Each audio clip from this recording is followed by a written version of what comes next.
La enfermera solo llegó 2 minutos tarde al trabajo.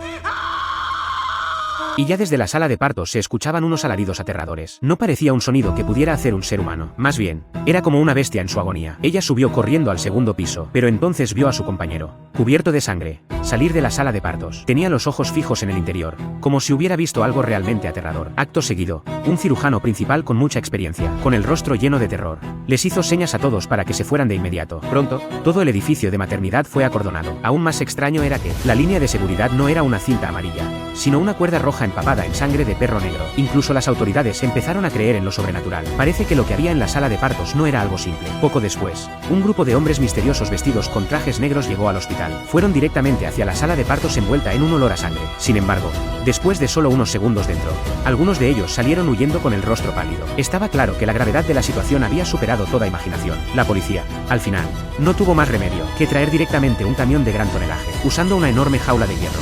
Sacaron algo de la sala de partos. Durante el traslado, la jaula de hierro no paraba de gotear sangre espesa, y desde debajo de la tela negra solo se escuchaba el llanto desgarrador de un bebé. Nadie sabía qué había realmente dentro de la jaula. Nadie sabía a dónde lo llevaron. Lo único seguro era que todo el personal presente ese día, de la noche a la mañana, desaparecieron de forma misteriosa, como si se los hubiera tragado la tierra. Este asunto fue silenciado a la fuerza durante 40 años enteros. Nadie se atrevió a mencionarlo, nadie se atrevió a investigarlo, y mucho menos a hablar de ello. El tiempo llega 40 años después del nacimiento del bebé monstruo de cabeza grande, en un programa de televisión de Hong Kong llamado Línea del Terror. Un hombre que se identificaba como Chris llamó al estudio oído.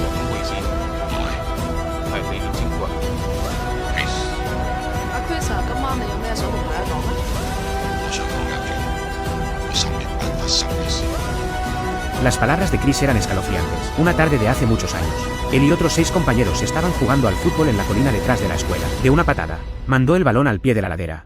Joven y valiente, se ofreció voluntario a bajar solo a recoger el balón, y al pie de la colina descubrió una pequeña casa de aspecto misterioso que nunca antes había visto. La puerta estaba sellada con una malla de alambre. Su curiosidad pudo más que su miedo. Chris se coló por la rendija de la puerta, pero solo después de unos minutos. Salió corriendo escaleras arriba, pálido y aterrorizado, sin importar cuánto le preguntaran sus compañeros. Él no decía ni una palabra, solo se encogía en un rincón de las escaleras, temblando sin cesar.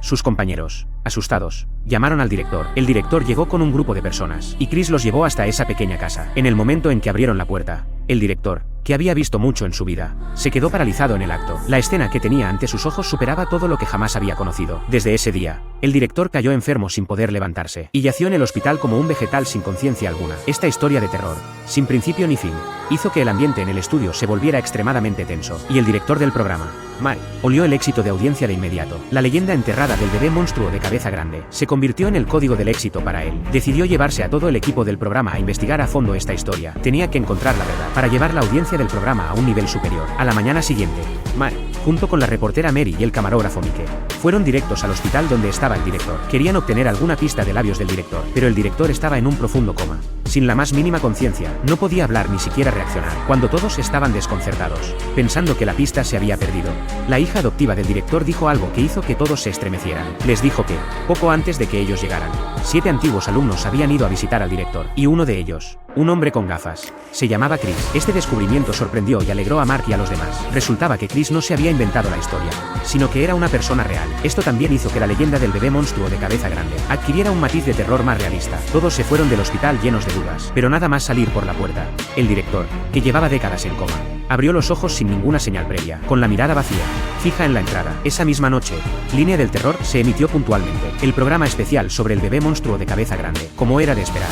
Nada más emitirse, los índices de audiencia se dispararon hasta su punto más alto. Innumerables oyentes llamaron para compartir las leyendas que ellos habían oído sobre el bebé monstruo de cabeza grande. Toda Hong Kong se sumió en el debate y el miedo hacia este monstruo misterioso. El equipo del programa estaba sumergido en la alegría por el éxito del programa, pero nadie notó que la temperatura en el estudio estaba aumentando silenciosamente. El aire acondicionado falló sin previo aviso. El estudio, que era fresco, se volvió sofocante. Los trabajadores sudaban a chorros. En ese momento, el teléfono del estudio sonó de nuevo. El nombre que aparecía en la pantalla era, claramente, Chris, Mark, eufórico, contestó el teléfono de inmediato. Mary apresuradamente le dijo a Mike que preparara la cámara para grabar ese momento clave, pero justo cuando la llamada se conectó, de repente se escuchó en el estudio un leve y fantasmal llanto de bebé. La presentadora, que estaba en vivo, al oír el llanto, palideció al instante, con la mirada fija en el aire frente a ella, y se quedó paralizada, sumida en un pánico extremo. Mark, que estaba fuera del estudio, notó inmediatamente que algo andaba mal. Entró corriendo al estudio y gritando el nombre de la presentadora, consiguió que ella reaccionara, y lo primero que dijo la presentadora al volver en sí, puso los pelos de punta a todos. Esta frase llevó la extraña atmósfera en el estudio a su punto máximo. Todos miraban a su alrededor, pero a simple vista, aparte del equipo del programa, no había nadie más. La presentadora, aterrorizada, renunció a Mark en el acto, y nada ni nadie pudo disuadirla. Esa misma noche, ya tarde, el camarógrafo Mike regresó al hotel, con la intención de revisar el material que había grabado en el estudio. Se sentó frente al ordenador y reprodujo una y otra vez la grabación del momento de la llamada de Chris, buscando esa persona además de la que había hablado la presentadora, pero la revisó una y otra vez. En las imágenes solo aparecían la presentadora y los trabajadores, sin nada normal, justo cuando estaba a punto de rendirse y apagar el ordenador. En una de las imágenes de la grabación, sus pupilas se contrajeron de repente.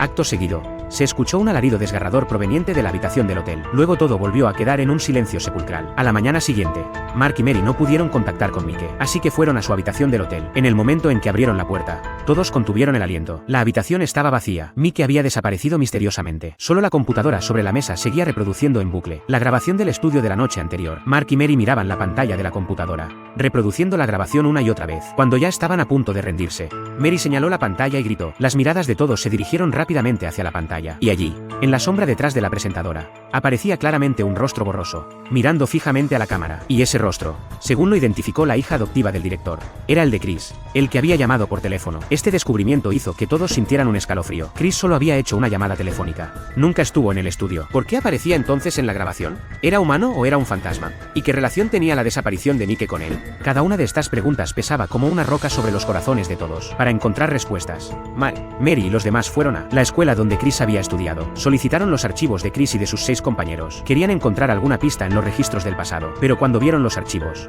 todos se quedaron petrificados donde estaban.